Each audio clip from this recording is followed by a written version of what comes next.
Dois Kreuzer aqui e no vídeo de hoje eu vou falar sobre a nova minissérie da Netflix que estreou nessa quinta-feira, dia 30. E olha, é um mistério bem gostosinho de acompanhar, te instiga, e a gente tem aí o Benedict Cumberbatch como protagonista. E nesse vídeo aqui eu vou discutir vários pontos que foram revelados sobre a trama, fazer um explicadão geral, até porque a série tem uma narrativa de jogar alguns pontos e a gente vai juntar eles aqui. Ou seja, esse vídeo vão ter spoilers. Mas antes disso, não deixa de se inscrever aqui no canal e clicar no sininho para receber notificação para quando eu tiver um vídeo novo, que eu sempre trago as novidades dos filmes e das séries aqui para vocês o quanto antes vocês sabem. Bom, gente, aqui na série a gente acompanha a história a partir do sumiço do Edgar, que até então a gente não sabia se ele tinha sido pego na rua, se ele tinha fugido de casa, principalmente numa época que estava crescendo a violência em Nova York, ali na década de 80. E em meio dessa investigação, Vincent, que é o seu pai e também criador de um programa infantil, ele tá lutando contra os seus demônios em meio do programa que tá um pouco em crise e com baixa audiência, e acaba se entregando ao vício. E em meio disso, o Vincent também acreditava que trazer o Eric, que era o monstro que seu filho tinha criado, faria com que ele retornasse para casa se tivesse atenção devida, e a gente também vai discutir o que o Eric significa, enquanto a polícia faz a sua investigação e acaba fazendo paralelo com o caso que aconteceu no ano anterior, e acaba se deparando que o buraco é ainda mais embaixo, com o esquema de prostituição infantil. Pra gente entender alguns elementos como o próprio Eric aqui na série, eu acho que é muito importante a gente entender o histórico, o passado do Vincent, a motivação da criação com os bonecos, a relação com os pais, pra gente entender como isso reflete na relação do Vincent e do Edgar e como que veio a criação do Eric. O Vincent, a gente vê que ele é extremamente problemático. Eu preciso falar pra vocês que eu fiquei bastante estressada com ele enquanto assistia a série, mas o programa ele não tava bem, eles estavam precisando reinventar algumas coisas, só que o Vincent ele era muito apegado àquela estrutura de programa, principalmente porque foi a ideia inicial vendida e que bombou ali na emissora na época, e também depois a gente entende de onde veio a ideia do programa e por que que ele era tão apegado a manter as estruturas de como as coisas eram feitas. E quando a gente vai ouvindo mais do passado dele, da relação dele com a mãe, da relação dele com o pai, a gente vê que no final das contas ele foi muito negligenciado pelos pais, eles vieram de família rica, né?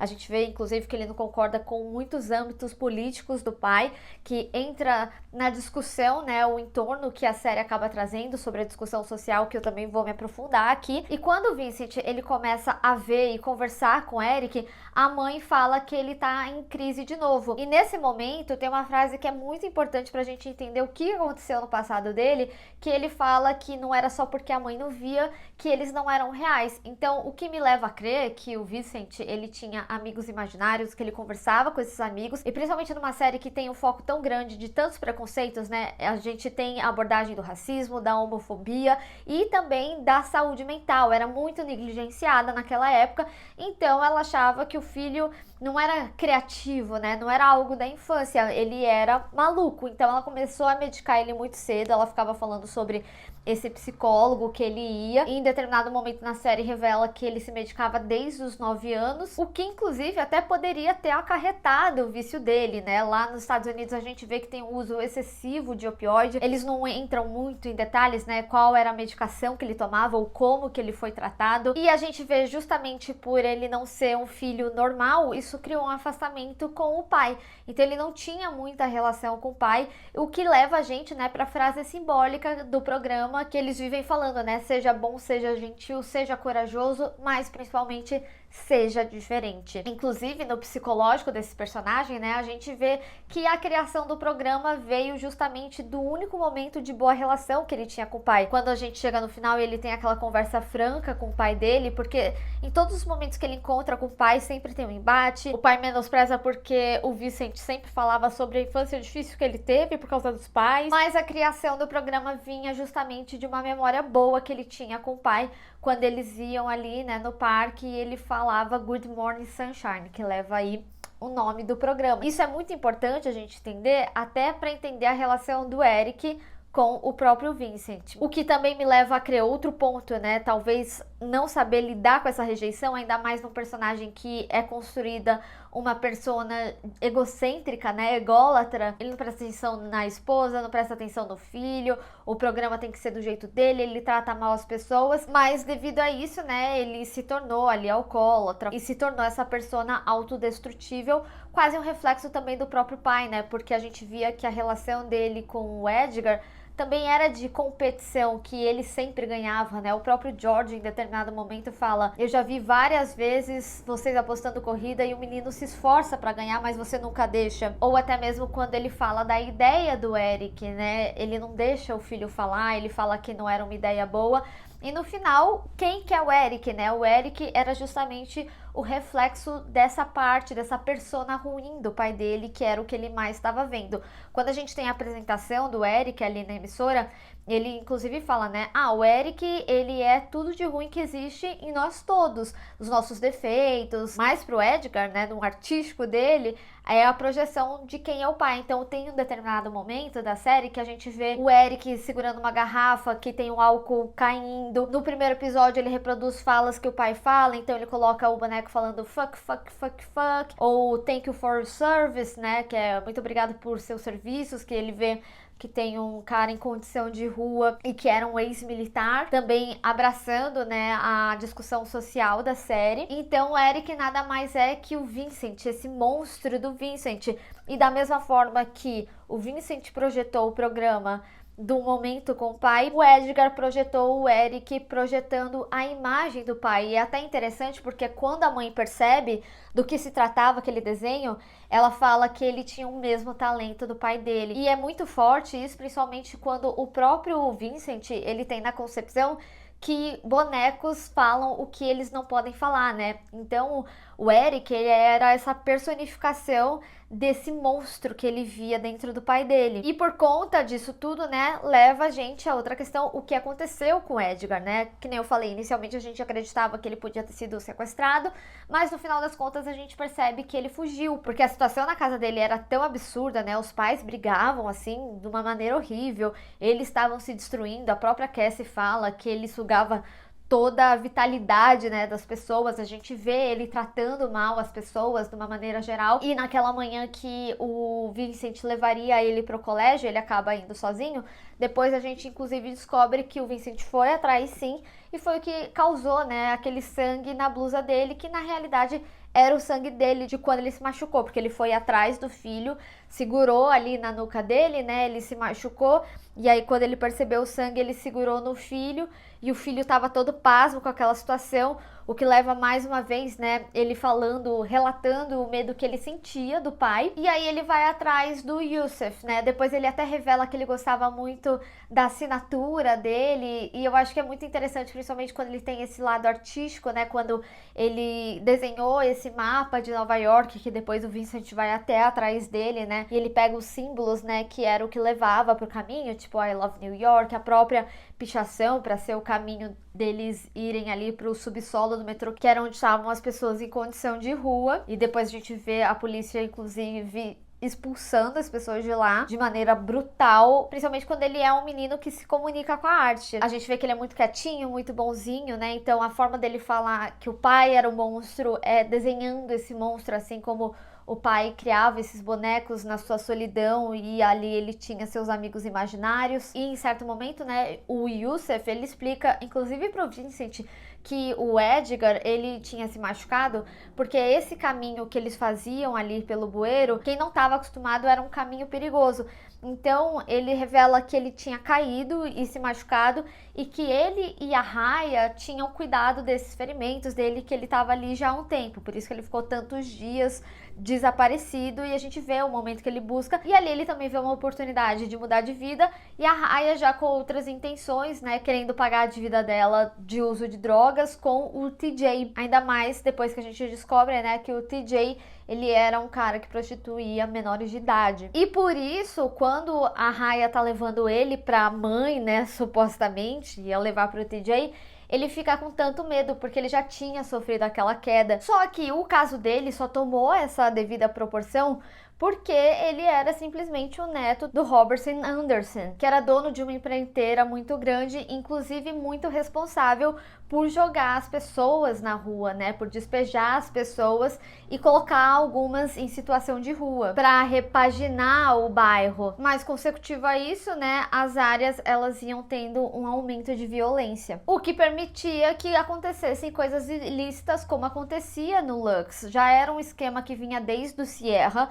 mas o próprio Gator, ele tinha deixado isso de lado, ele foi preso, né, porque essa boate tinha um esquema de menores de idade. E é aí que leva a gente ao que aconteceu com Marlon Rochelle. Apesar dos casos não estarem conectados, mas serem duas crianças da região que sumiram, a gente via que o Marlon, ele era uma boa pessoa, mas como a mãe falou, o bairro, né, ali na sua violência, também levou ele a influências ruins. E a gente acaba descobrindo que ele foi brutalmente assassinado pelo Nux, que era um policial, quando ele se deparou com a situação dele com o Richard. A gente sabe que os policiais, eles eram muito homofóbicos, o Letroyd mesmo, ele já tinha ouvido muitas coisas, inicialmente ficava calado, depois as coisas mudaram um pouco de rumo, eu vou falar só do Letroyd, porque ele é um personagem maravilhoso, mas basicamente o TJ tinha esse esquema com os menores de idade, e a polícia sabia, tanto que quando o Letroyd, de primeiro momento, encontra os policiais ali na Lux, eles inclusive falam, essa é a nossa área. O próprio chefe ali da polícia, né, ele acaba tentando fazer com que o Letroyd parasse de investigar isso, porque simplesmente o Richard estava envolvido, que no caso era o cliente, né, do Marlon, e os policiais, eles ganhavam dinheiro para deixar esse esquema acontecer debaixo do nariz deles. E a gente vê que o Nux, ele era o mais violento, o Kennedy, ele teve seu peso na consciência, e quando ele começou a abrir um pouco a boca, a gente via, inclusive, que ele estava bem bêbado, então ele não deve ter suportado toda essa situação, né, que ele presenciou. O Nux decidiu dar o fim nele. A própria esposa, né, chega a falar que viu que o carro estava amassado e era um carro novo, e o Marlon apanhou até a morte. E aí, com toda essa situação e como o Richard estava envolvido, o Bruno, né, o Misha, ele fala ali que o Bruno, que era o cunhado do Richard, ligou para a companhia de lixo e fez com que ele sumisse. E por isso a gente inclusive vê a mãe dele depois indo, né, ali na região que ficavam os destroços do lixo junto com o Mike, porque ela mesmo fala pra Cassie em determinado momento que ela queria um ponto final, que ela queria saber o que tinha acontecido com o filho dela, ter uma conclusão. Então, quando todo esse esquema é exposto, né, depois a gente vê na TV que eles trazem à tona o que aconteceu no caso Sierra, porque o caso Sierra já tinha sido algo que tinha ido para debaixo dos panos, então pessoas como o Lenny, que estavam envolvidos, né, não tinham sido punidos, e quando ele viu essa exposição, a série dá a entender que ele tirou a própria vida, o que leva a gente a outro ponto de como o Vincent retornou ao programa, né, porque quando o Vincent ele é demitido, o Lenny fala que ele não tinha voz porque 60% era dele e 40% que era do Vincent, o programa. E além disso, quando a gente tem o retorno do Edgar para casa, a gente vê que ele deixa o filho e a ex-esposa, né, dá a entender que ele foi cuidar dele mesmo, ou seja, ele foi para uma reabilitação,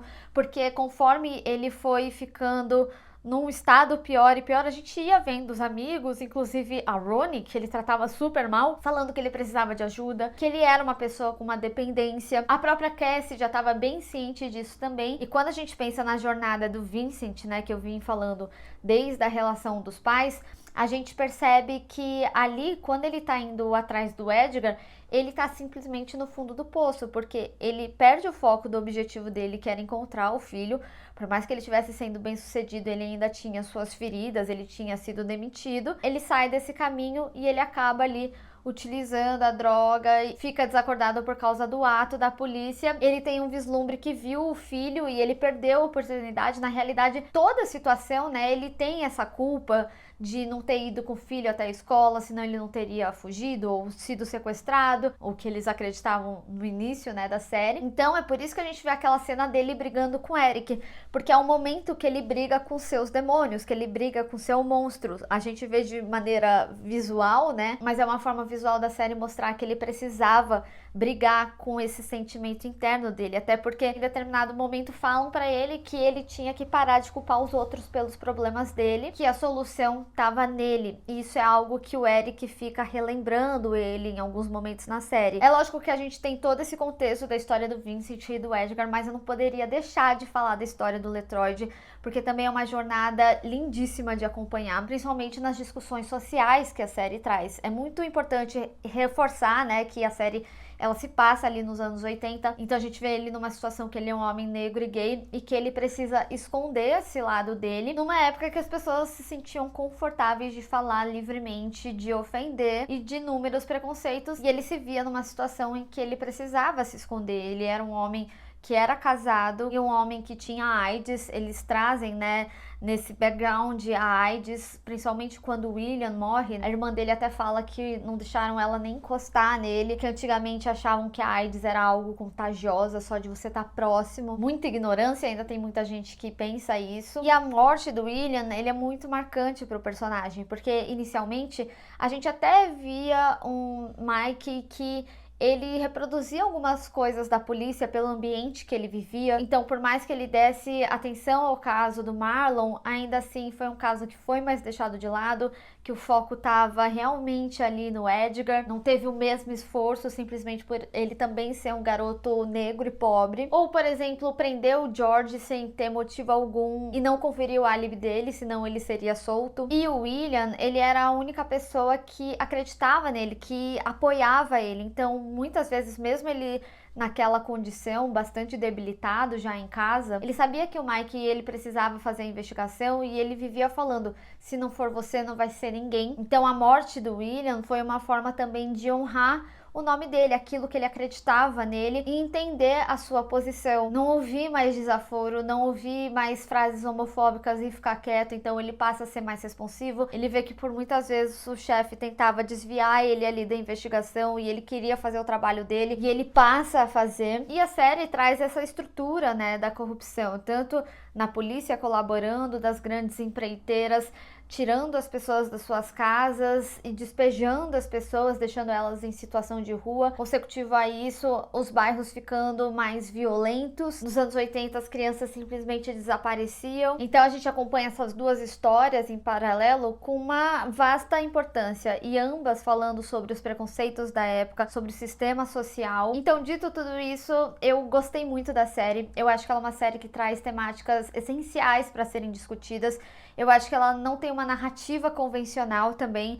É uma série que você precisa ligar um pouco mais os pontos e ter a compreensão do que aconteceu no todo. Inclusive, se vocês tiverem outras dúvidas, deixa aqui nos comentários também pra gente ir discutindo mais sobre essa série. Vocês sabem que quando eu gosto de uma obra, eu quero discutir o máximo que eu puder. Se não for outro vídeo, pelo menos eu posso tentar responder os comentários aqui de vocês. Mas eu devo dizer que nessa tentativa também de ser muito cabeçuda, no final das contas eu senti que algumas situações elas não deram um direcionamento necessário para a gente ter determinados entendimentos. Um deles, por exemplo, foi a própria Cassie entendendo que o Vincent tinha ido atrás do Edgar. Eu, honestamente, voltei o diálogo. Eu não consegui compreender como que ela compreendeu isso. Se vocês quiserem me explicar, fiquem à vontade. Foi um mistério que me instigou. Ele te leva para um lado, você acaba acreditando que é algo criminal. E no final tinha, assim, outra questão criminal ainda mais absurda, obscura e pesada acontecendo, que no passado já tinha sido negligenciada. E principalmente como eles discutem essas relações. A gente vê, por exemplo, ali na família da Cassie, do Vincent e do Edgar,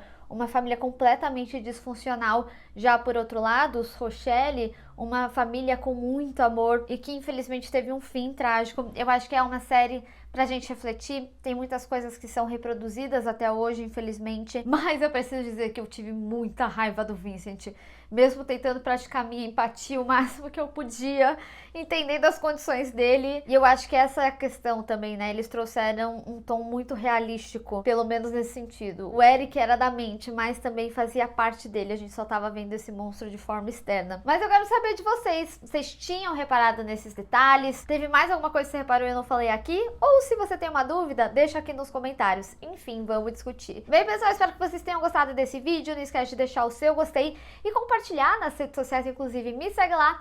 Se inscreve no canal e clica no sininho para receber notificação para quando tiver um vídeo novo. Te vejo no próximo. Tchau!